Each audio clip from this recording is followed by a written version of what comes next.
Chim, now that US President Donald Trump has signaled that advanced AI chips from Nvidia, like the H200, will be allowed into China, how are companies and officials reacting there? Is this a victory for them? I think from it's very mixed to say the least. I think for some of the people who are thinking about, faster AI model development and these sort of things, that is probably a win. There are advantages of using NVIDIA's chips, at least in today's development environment. But on the other hand, for a lot of the national security advocates, and including a lot of policymakers in China, that if the US allows chips exports to China, it will increase the dependence on US technology, which is not something that many of the national security policymakers in Beijing want to see. So I would say overall it's a very mixed landscape. First there was the H20, now the H200. The offer from Trump has been to allow these chips into China in exchange for a fee, this time for 25%. But what about pricing? If that 25% is passed on to Chinese customers, are these chips still competitive in China? If we look back into the H20 chips, well, they are clearly very expensive compared to, in terms of its capabilities. But we still see very strong interest, and I think we can sort of see similar scenario playing out in the H200.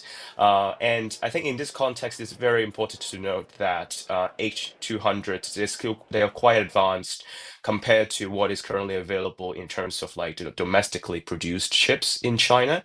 So when it comes to model training, we have seen reports about how the top AI companies in China, they still really want like these advanced chips for their model training. I think another possibility is what we saw in some of the recent reports saying that Chinese companies are actually training their models now overseas where the access to chips are less restricted. So in this context, a lot of them are also waiting. That's why a lot of them are actually waiting for the new chips to arrive. All of what we're talking about here assumes these chips even make it into China, but there's been reporting that Beijing may limit the import of these US chips. What's your sense of how restrictive this may end up being?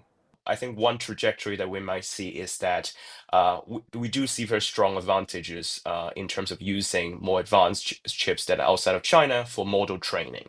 So these are probably the areas that I think Chinese policymakers will allow access. At the same time, when we talk about deployment, and here where domestic chips are actually quite decent at this point, I think that trajectory is that they're probably not going to be allowing those chips, the foreign chips essentially, to be used in deployment. Even if Chinese companies wanted to switch to 100% Huawei, for example, there's been reporting about how difficult that's been for some, including failed AI training runs that forced companies to switch back to Nvidia.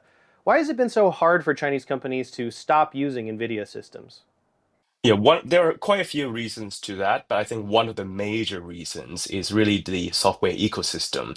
So NVIDIA's software ecosystem is something that has essentially become a global standard. So a lot of people, when they're developing their models in terms of the hardware side of things, like how they are all linked, they will be using NVIDIA standards.